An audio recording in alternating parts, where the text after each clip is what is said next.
Rest in peace to my favorite toy. I should probably be mourning my marriage. Or my dignity. Or the life I had before I ruined everything. But right now, all I can think about is him.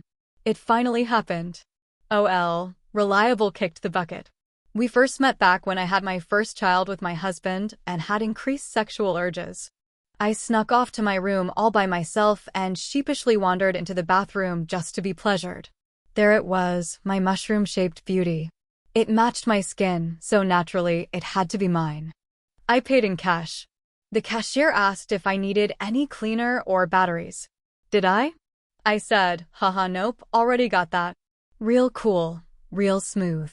Over the years, it came with me, and I came with him, through the days of my husband's fake affections and lonely nights. It was a trooper.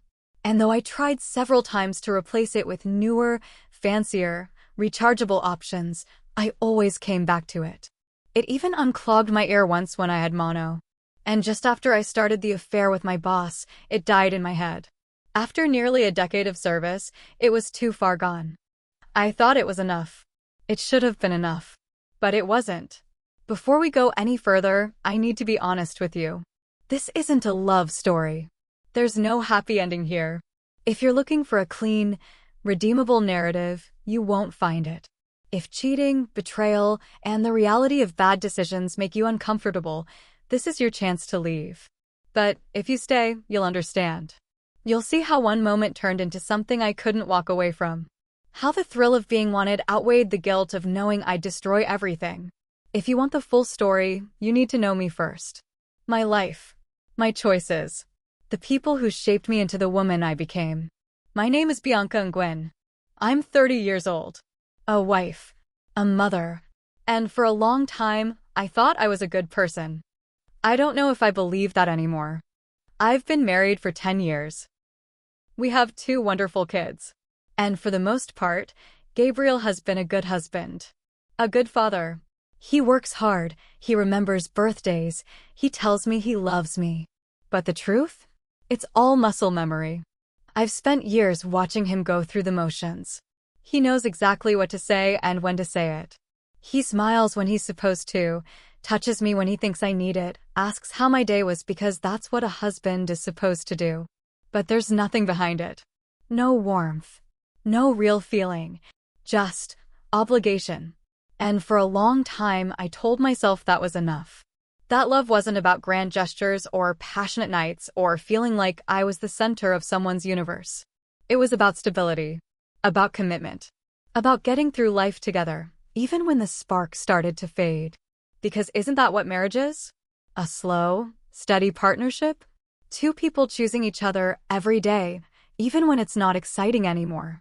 But then the little things started getting to me.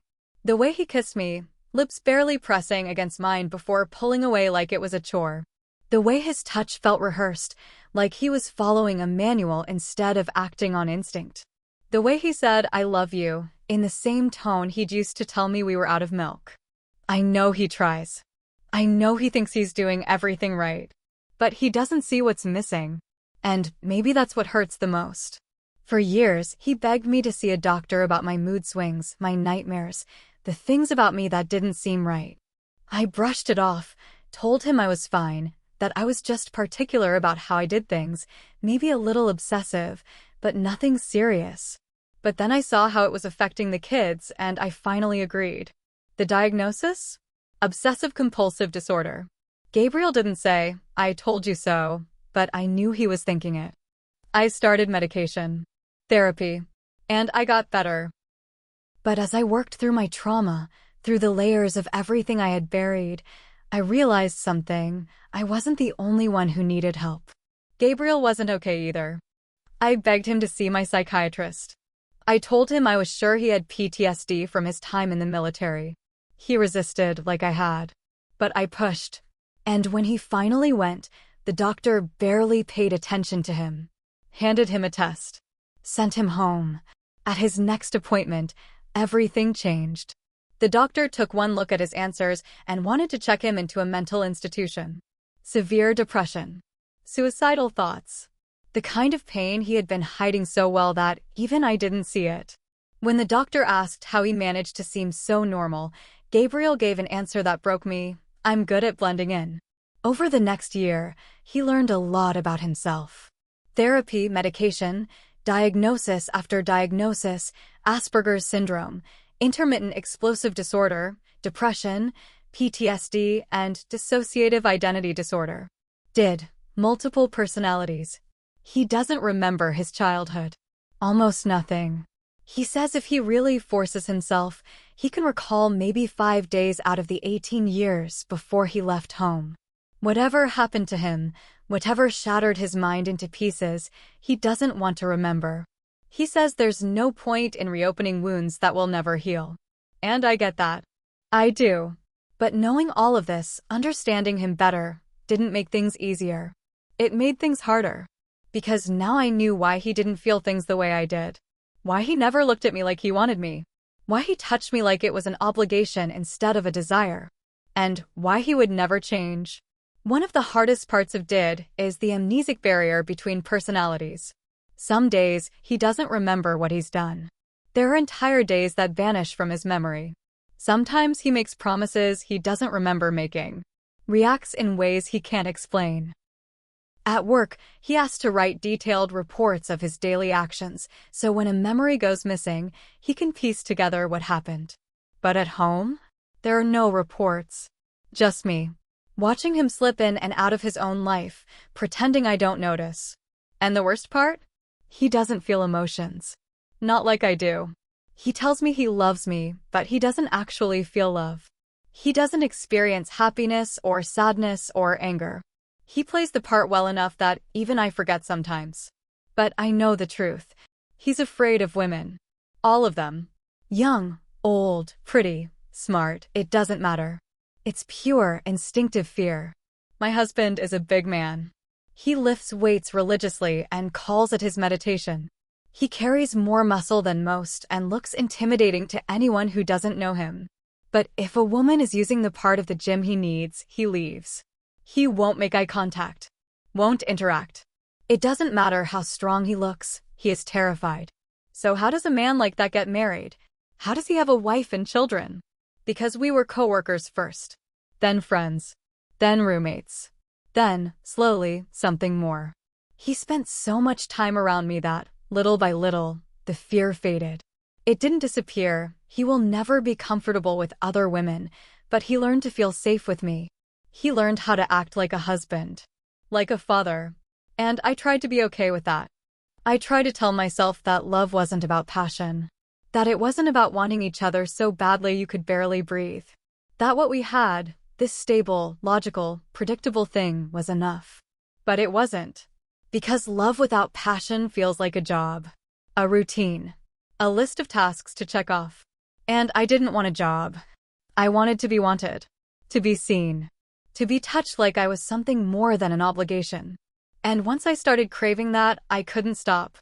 I was starving. And I didn't even know it yet. I never set out to cheat. I want to make that clear. I wasn't looking for an affair or some dramatic escape from my life. But looking back, I can see the cracks. The slow unraveling. The quiet, creeping loneliness that settled in like a second skin. And then there was Jeffrey Dean. He was the owner of the law firm. Sharp, ambitious, and powerful in a way that made people straighten up when he walked into a room. He wasn't conventionally attractive, but he had presence. Confidence. That effortless kind of authority that made you want to impress him. At first, I barely noticed him noticing me. I was just another paralegal, drowning in casework, trying to stay ahead. But then, little things started to stand out. The way his eyes lingered when I spoke. The way he listened, actually listened, when I made a point in a meeting. The way his praise felt like it meant something. "You're brilliant, Bianca," he said once, after I pulled an all-nighter fixing a case his senior associates had screwed up. "I don't know what I'd do without you." And God help me, I liked hearing it. I liked the way my name sounded in his mouth. Like I was important. Like I mattered. He made me feel seen. And I didn't realize how badly I needed that until it was too late. I started working longer hours. Not on purpose, at least. Not at first. But the more time I spent at the office, the more excuses I had to be around him. And he noticed.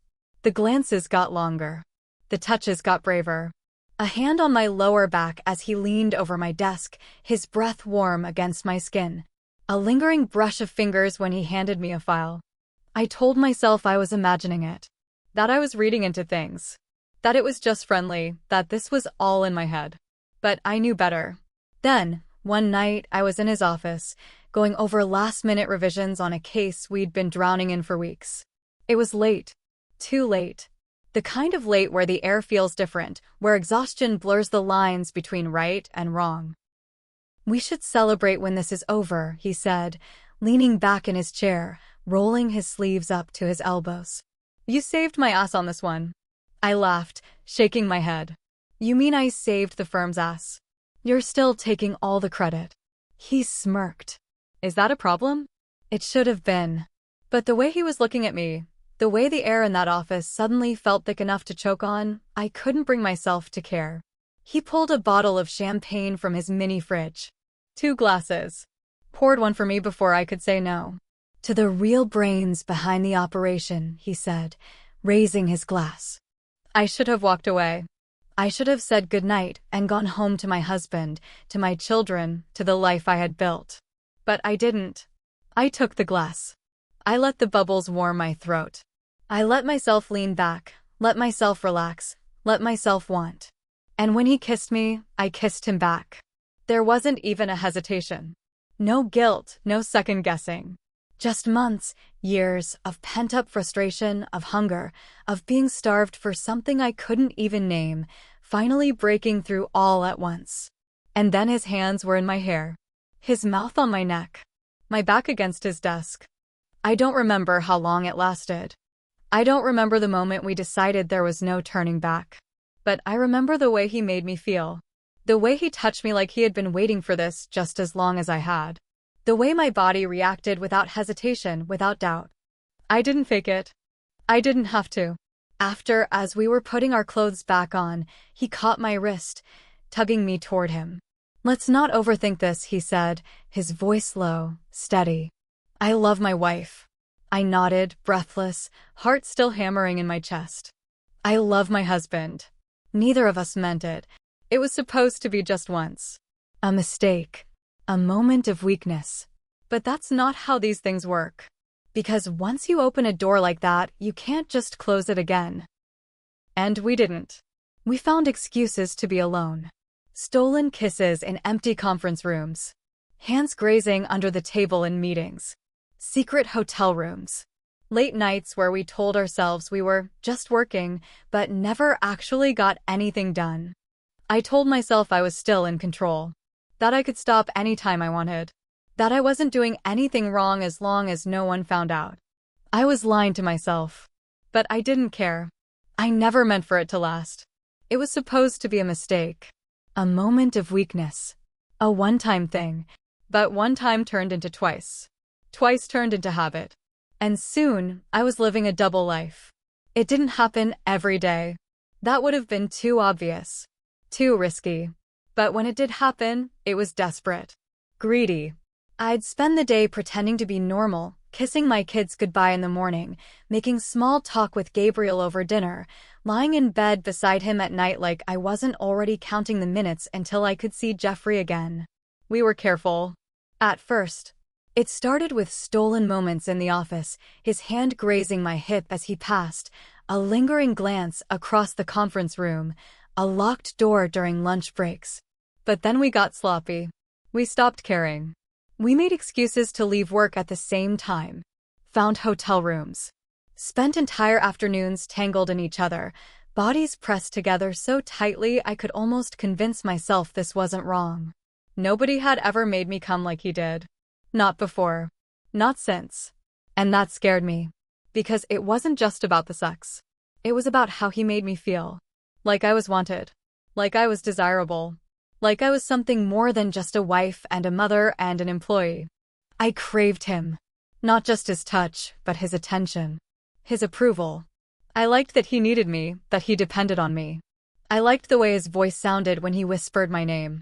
The way his fingers tightened in my hair. The way he lost control with me when he was in control of everything else. With Gabriel, Everything was measured. Every touch, every word, every gesture carefully calculated, like he was reading from a script. With Jeffrey, there was no script. No pretending. No distance. Just heat. Just need. And I let myself get lost in it. I stopped questioning whether it was wrong. I stopped feeling guilty. I told myself I deserved this. That I had spent 10 years doing everything right, being the good wife, the good mother, the good person, and it had gotten me nothing but loneliness. So maybe I didn't want to be good anymore. But the thing about affairs is that they don't exist in a vacuum. You think you're being careful. You think you're in control. But you're not. Because the lies start piling up. The missed calls. The unexplained absences. The little changes in routine that don't go unnoticed, even if no one says anything at first. Gabriel didn't ask questions, but I could feel him watching me. I could feel the tension growing, like an invisible string stretched so tight it was bound to snap. I knew I was being reckless. I knew I was tempting fate. But I didn't stop. Then, one night, Jeffrey and I were in a hotel room, tangled in sweat and sheets and breathless laughter. And out of nowhere, he murmured, "You're dangerous, Bianca." I smiled, pressing a kiss to his shoulder. "Why's that?" He exhaled slowly, his fingers tracing lazy circles on my back. "Because if I'm not careful, I might actually start needing you." I wanted to believe him. I needed to believe him. So I did. But looking back, I think that was the moment I should have known. The moment I should have realized that I wasn't special. That I wasn't different. That whatever this was, whatever we were, it was temporary. That I was just another complication in his carefully controlled life, and one day, he would find a way to erase me from it. I should have known that men like Jeffrey always win. That no matter how much I gave him, he'd never lose anything. But I didn't see it then. I was too busy drowning in the fantasy. Too busy pretending this could last forever. Too busy ignoring the fact that I was already running out of time. The first sign was the nausea. It started small. A wave of dizziness while I was making breakfast. A sharp, sudden sickness after my morning coffee. I told myself it was stress, exhaustion, too much champagne on an empty stomach. Then, I missed my period. I wasn't worried at first. My cycle had always been unpredictable. I told myself it would come, that my body was just off balance. But in the back of my mind, something nagged at me.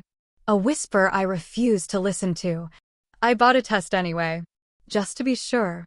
I waited until Gabriel left for work, locked myself in the bathroom, and stared at the stick in my shaking hands. The control line appeared instantly. The second line took a little longer. But it was there. It was unmistakable. Positive. I felt the blood drain from my face. My hands went numb. My ears rang. For a second, the whole world narrowed to those two red lines, to the weight of what they meant. I wasn't just someone's wife. Someone's employee. Someone's secret. I was someone's mother. Again. And I had no idea who the father was. I sat there for what felt like hours, my back pressed against the cold tile, my mind cycling through every possible outcome. I could pretend it was Gabriel's. I could seduce him, sleep with him as soon as possible, hope the timeline lined up enough that he wouldn't question it. Or I could end it before it ever became a problem. Make an appointment. Make it go away. But deep down, I already knew the truth. I wasn't going to do that. And I wasn't going to pass this baby off as Gabriel's, either. Because no matter how much I had lied to myself, I had never lied to him. And I wasn't going to start now. So I did the only thing I could do. I told Jeffrey. I expected panic. I expected anger, denial, regret. Instead, he was calm. Too calm. "I want you to keep it," he said, not even looking at me. Like we were discussing business. Like this was just another deal he had to close. "I can't let you abort this child when I don't have any with my wife, and she's not changing her mind anytime soon. I love kids. So please, keep this one." I stared at him, waiting for him to say something else. Waiting for him to tell me what this meant. For us. For him. For everything. He just pulled out his checkbook. Scribbled something down. Pushed it across the table toward me. "I'll send you $1,000 a month. You'll be taken care of." But you can't say a word to anyone. As far as the world is concerned, this is your husband's kid. Understand? I looked at the check, looked at him, and that's when I knew. It didn't matter how many times he had whispered my name like it was something sacred. How many times he had touched me like I was the only thing in the world worth having. How many times he had told me I was dangerous, that he might actually start needing me. It had never been real. Not for him. I was a complication. A risk to be managed. And now that I had become a problem, he was going to handle me the same way he handled everything else, by throwing money at it until it disappeared. I should have seen it coming. Men like Jeffrey always protect themselves first. They always win. And women like me? We never do. I took the check anyway. Not because I wanted his money, but because I didn't have another plan. Because I still had to face Gabriel. And before I could do that, I needed to figure out what kind of woman I was going to be. I thought I had time. Time to figure out what I was going to say. Time to decide if I was going to try and lie, or if I was finally going to tell the truth. But karma didn't wait for me to make up my mind. Gabriel found the pregnancy test before I could throw it away. I walked into our bedroom, and there it was, sitting on the dresser, those 2 red lines screaming at me like an accusation. He didn't say anything at first. Just stood there, staring at the test, his face unreadable. Then, slowly, he looked at me. And in that moment, I knew. I didn't have to say a word. He already knew. Gabriel isn't stupid. He knows my body, my schedule, the patterns of our life together. And he knew, just as clearly as I did, that this wasn't his. The silence between us stretched too long. My throat was dry, my hands shaking, but I still tried. Tried to open my mouth, tried to force out some excuse, some lie, anything to make this moment go away. But before I could, he spoke. Who is he? I flinched like he had hit me. The words were calm, steady. No anger. No emotion. Just a simple, direct question. I couldn't answer. I wanted to tell him everything, confess, apologize, beg him to understand. But I just stood there, useless, frozen in my own guilt. I need you to leave, he said finally. Go stay with your sister. I need time to think. He didn't yell. Didn't break anything. Didn't demand details or scream at me the way I probably deserved. He just shut down. Like a switch had been flipped. And that scared me more than anything else. Because anger would have meant he still cared. Silence meant he had already started letting me go. My sister, Juliana, didn't ask questions when I showed up at her door. Not at first. She let me in, let me collapse on her couch, let me sit there in silence as I tried to process what I had done. But eventually, she asked the question I had been dreading. Bianca, who's the father? I stared at my hands. It doesn't matter. She exhaled sharply. Of course it matters. You're having a baby, and Gabriel, I don't want to talk about Gabriel. Juliana sighed, rubbing her temples. So that's it? You're just going to pretend like this isn't happening. I wanted to tell her the truth. I wanted to tell someone. But I couldn't, because saying it out loud would make it real. And I wasn't ready for real. So I just shook my head. I don't know what I'm going to do yet. And that was the only honest thing I had left. The world kept turning. People still went to work, paid their bills, lived their lives like nothing had changed. But everything had changed for me. In 3 months, I'd have a new priority. A baby. A baby with Jeffrey's blood. A baby who didn't ask for any of this. Gabriel hadn't called. Jeffrey had already moved on. And I was stuck in limbo, carrying a secret that was getting too big to hide. I thought affairs were supposed to be exciting. Passionate. The kind of thing people wrote books about, made movies about. But they never talk about what happens after. The silence. The shame. The way people stop looking at you the same way, even when they don't know what you've done. The way you stop looking at yourself the same way. Maybe that's the real punishment. Not getting caught. Not losing everything. But knowing you did this to yourself. That you walked straight into the fire, knowing damn well you were going to burn. I always thought that when things fell apart, there would be some kind of resolution. A fight. A breakdown. A moment where everything came to a head, where people screamed or cried or begged for forgiveness. But sometimes, the worst endings are the quiet ones. Gabriel never asked for details. Never asked if it was still going on, if I had loved him, if I had ever loved him. He just let me go. I stayed with Juliana for a few weeks, but eventually, I had to face reality. Gabriel and I had a life together, a house, kids, a marriage that still legally existed, even if everything else was gone. And we never talked about it, but deep down, I think we both knew the truth. He wasn't going to fight for me. And I wasn't going to fight for him. So I went back home. Not as his wife, but as the mother of his children. We still shared space, still played our roles, still made sure the kids had as much normalcy as possible. But there were no more goodnight kisses. No more morning coffee waiting for me when I woke up. No more small talk about our day. We became two strangers, coexisting in the same house, pretending for the sake of everyone else. And Jeffrey? He was fine. He went to work, went home to his wife, kept taking credit for my work. The money came in like clockwork, every first of the month, no note attached. A transaction. A problem handled. I should have hated him for that. But mostly, I hated myself. Because deep down, I had always known this was how it would end. And I let it happen anyway. If my story resonated with you, don't forget to like and subscribe. Hit the notification bell to stay updated, and share your thoughts in the comments. I'd love to hear from you. See you in my next video.